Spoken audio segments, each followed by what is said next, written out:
Now, some of you have complained that you don't receive a notification anymore every time I produce a new video. Now, this really distressed me, so I went out and did some research. And I consulted with our computer gurus here. Well, the reason shocked me. I discovered that the way the YouTube system works, not all subscribers receive a notification every time a new video is produced. So if all of a sudden you stop receiving notifications, there is nothing wrong. That's how the system works. Just to give you a quick example, if you're away for a while and don't come to the channel, maybe you're too busy or you went on safari, the way the system works, you'll stop receiving notifications even when you get back and become active again. There is of course a very good reason for it, because these YouTube chaps are very smart, extremely smart guys, and they know what they're doing. But I'm here to give you the perfect solution. Just send a blank email to the email address you see on your screens right now, and you'll join a list, and you'll be receiving notifications via email every single time I release a new video. Now I give you my word, I'll never advertise anything to you on that list, not even my Club 1999. That list is strictly only for notifications, only for notifications. I feel for you, and I know even if you like this channel very much, it's unfair to expect you to search for my videos all the time. You're busy and you have 1,000,001 other things you're doing. And let's face it, receiving notifications via email on your phone is much more convenient. It is less intrusive, and you'll also be able to get a pretty good idea what the video is about, so you can decide to skip it or you can decide to watch it immediately. The power remains with you, as it should be. And this is completely free, and of course you can unsubscribe from that list at any time. Yeah, if you feel for any reason that it's not working for you, you can remove yourself from the list very easily by clicking on a link right at the bottom of every email that says unsubscribe. And so you have absolutely nothing to lose. Just send a blank email right away using that email you see on your screens right now. Of course, this means a lot more work for us, but we are committed here to your enjoyment of this channel. We are committed to you as a subscriber or regular viewer of our videos, and we really value you. And so we will never hesitate to do something that makes things more convenient for you. Indeed, we will go out of our way to do anything that will make life easier for you. So I urge you to send that blank email right away. Thank you for watching the Kumekucha Kshs channel. Bonnie Khalwale just had to say something about the arrest of Evans Kidero, the former governor of Nairobi. He just had to. It was rather obvious. And why was it obvious? Well, let me remind you. About a year ago, the bullfighter from Ikolomani, was gagged by the courts, from shooting off his mouth about anything to do with Evans Kidero or the Mumias Sugar Company, where Evans Kidero is a previous chief executive officer. Now, part of Khalwale's tweet on this matter is hilarious. The bullfighter can be funny sometimes. I guess it's important to be humorous if you're a medical doctor. Yep, Khalwale is a qualified medical doctor. Even if he promotes activities like bullfighting, which most doctors would not be very comfortable with their patients getting involved in, or their clients. Anyway, part of Khalwale's tweet refers to the time when he referred or when he mentioned these Kidero Manenos. Khalwale says about Kidero, he dragged me to court and sent me scampering for safety in a toilet.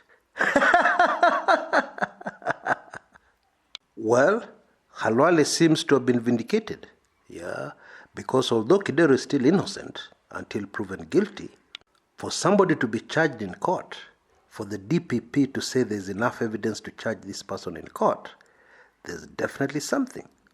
But hold on a minute.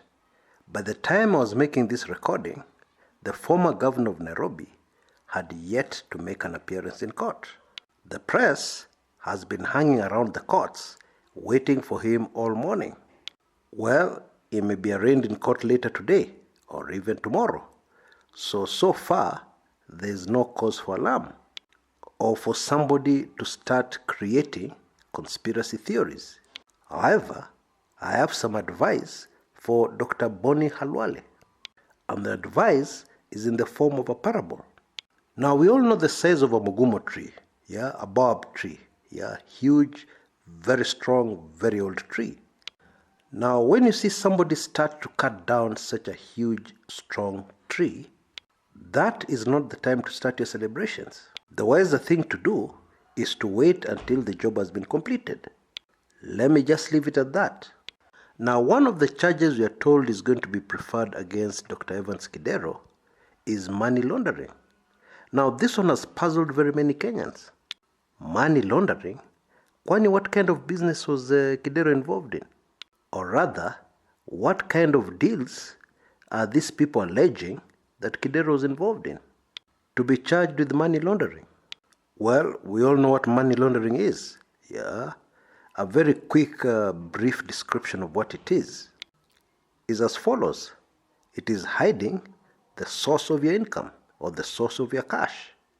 Now, if you're involved in the narcotics business, for instance, there's a lot of cash involved in it. You would have to be banking huge sums of money on a daily basis. Now, the truth is, all over the world, it's not easy to catch a drug dealer. They're usually smart. They have their ears everywhere, and they have the money to buy the best legal advice they can find. They have money indeed to even buy the best financial services available anywhere in the world. Financial services to help them stay below the radar, undetected as they continue to make their piles and piles of cash. And so authorities worldwide have found that a good way to catch drug dealers is to enforce and tighten money laundering laws. This has been quite effective because surely you cannot keep those millions and billions under your mattress forever or in safes in your warehouse forever. At some point, you will have to put it inside a bank somewhere. You will have to deposit those funds in a bank. Now, the way things work, you can't just walk into your bank and deposit 5 million bob. Yes, it is your money. Yes, there have been no reports of a bank robbery anywhere nearby recently. But the bank will need to know what is the source of your funds. Where did you get this money from? Now, this has been very inconveniencing to many Kenyans who are involved with corruption deals. You facilitate a corruption deal worth about 50 million.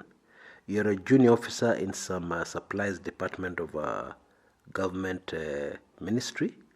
And because of the key role you played, your cut is 10%, 5 million. In the old days, it was very simple. As soon as the money was cleared, the person had received the money they had gained through a corrupt deal. You would go to the office, they'd write you a check, and you'd go and deposit it in your bank account. End of story. Not anymore. Now, let us say you're involved in a sugar racket, whereby illegal sugar is coming to the country. It arrives in your warehouse, and you take packaging printed with the Cabras logo, or Sony Sugar logo, or Mumias logo, and you repackage this illegal sugar, and you make your millions. I mean, the profit margins from imported sugar are just crazily high. So again, there's no way you're going to make bankings of 20 million, 30 million, 50 million on a daily basis. You will have to be very creative.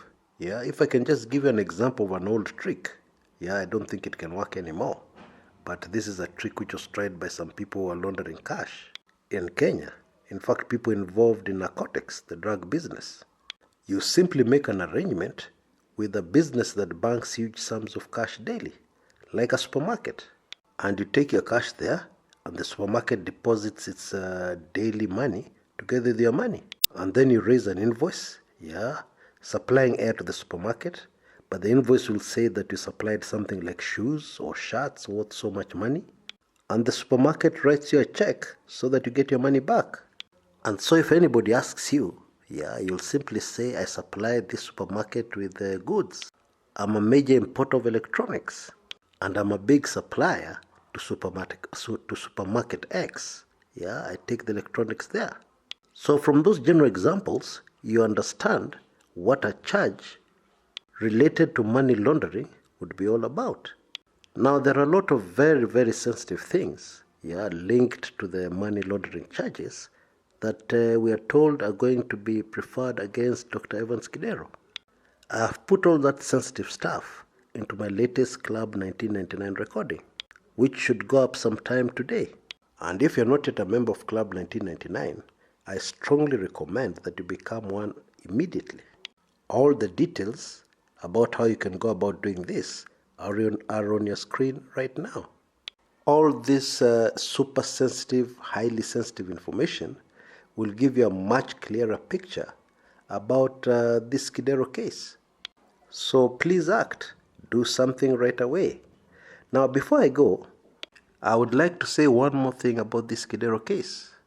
In my view, this is a landmark case. It is shocking because as a country, we have crossed a certain line, a line that we have never crossed before. Now again, this is also very sensitive, so I have to be very careful how I put it. Now, Nairobi is the capital of Kenya. We all know that. And as governor of Nairobi, you are certainly not in the same league as the governor of Busia, for example. You brush shoulders and you do things and you meet certain people every day who are very, very powerful in the country called Kenya. These people you're brushing shoulders with are people we can refer to as untouchables. People who can never, ever, ever appear in a court of law. Never, ever. Whatever they do, whatever their crimes are.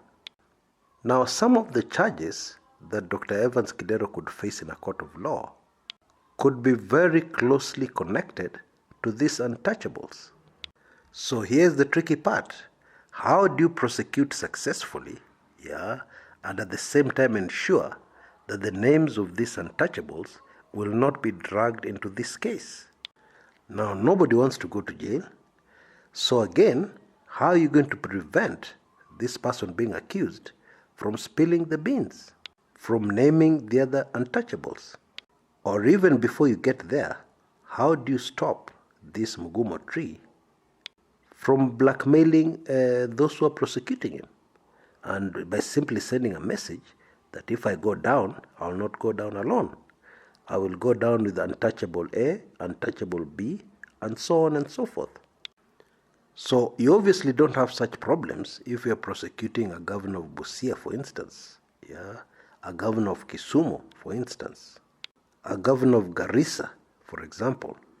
However, somebody who's governor of Nairobi, folks, this is the huge challenge. And this is what I'm very anxiously waiting to see how it will develop and what will happen. However, I'm not keeping my fingers crossed until the person we are talking about actually appears in court. And as I've said before, they are yet to appear in court.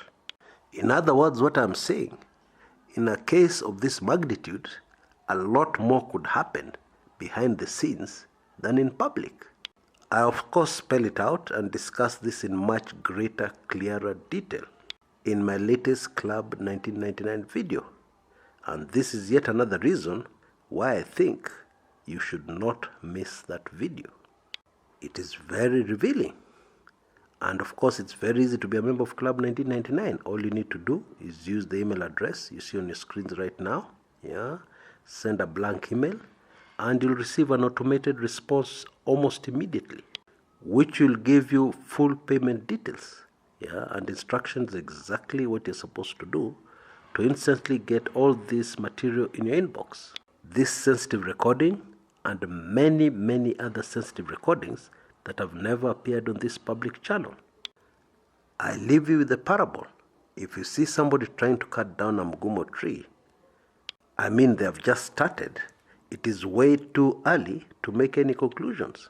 The wisest thing to do is to hold your peace and carefully observe the minute-by-minute progress as this person attempts to cut a very mighty tree with roots which are very deep in the soil.